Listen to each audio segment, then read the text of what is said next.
Welcome to my channel. என்னடா பூரி பச்சையாக இருக்குன்னு பார்க்குறீங்களா? இது வந்து முள்ளு முருங்கைக்கீரை. இந்த சளி இருமலுக்கெல்லாம் ரொம்ப நல்லதுன்னு சொல்லுவாங்கங்க. இது வந்து அரிசி மாவில் கலந்து ரொட்டி சுடுவாங்க. நான் வந்து இன்றைக்கி பூரியாக செஞ்சுருக்கேன். வாங்க அது எப்படி செய்கிறோம் வீடியோக்குள்ளே போய் பார்ப்போம். அதுக்கு முதல்ல நம்ம மிளகு, சீரகம், பூண்டு, அந்த க்ளீன் பண்ணி வச்சுருக்க முள்ளு முருங்கைக்கீரை எல்லாத்தையும் போட்டு நல்லா நைஸாக அரைச்சிக்கணும்.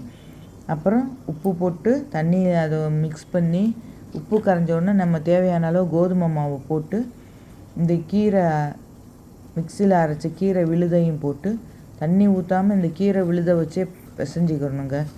நல்லா அந்த கீரை விழுது எல்லாம் மாவு ஃபுல்லாக கலக்கிற அளவுக்கு நல்லா பிசைஞ்சிக்கணும். கொஞ்சமாக தேவையான அளவு எண்ணெயும் தொட்டு பிசைஞ்சிக்கணுங்க. அப்போ தான் மாவு நல்லா ஒட்டாமல் இருக்கும்.